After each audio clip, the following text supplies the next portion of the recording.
দেখতেই পাচ্ছেন যে একটি গাছ জীবন আলো ব্লগ থেকে আবার নতুন একটি ভিডিওতে নিয়ে চলে এসেছি। দেখতেই পাচ্ছেন এটা কি, এটা হলো এরিকা প্লাম ইনডোর প্ল্যান্ট। এটা নিয়ে এসেছি, এটাকে আজকে প্রতিস্থাপন করব। কি করে করতে হয় দেখুন।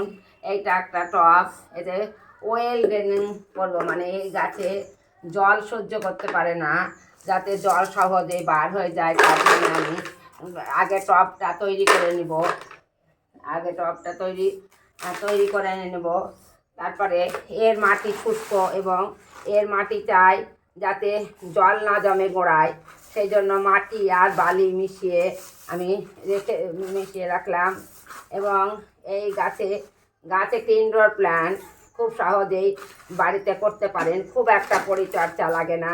এই যে এই টব তৈরি করতে এই যে মাটি দিয়ে দিলাম, এই যে দিলাম, দেওয়ার পরে এই যে গাছটি আমি বসিয়ে দিলাম।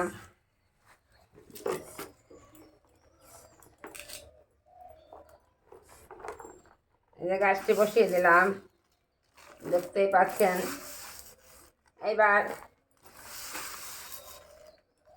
এই যে এইটা গাছ তো আমার বসানো হয়ে গেল।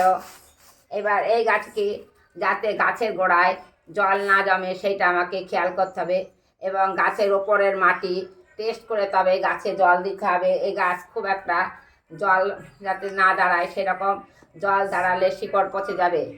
আর অল্প টানা সূর্যলোক পছন্দ করে না, কিন্তু আলো বাতাস পছন্দ করে। আর এই গাছ আপনি ঘরে রাখতে পারেন, ঘরে রাখলে আপনার এই গাছে হাওয়া শুদ্ধ করে এবং ঘরের পরিবেশ ঠান্ডা রাখে।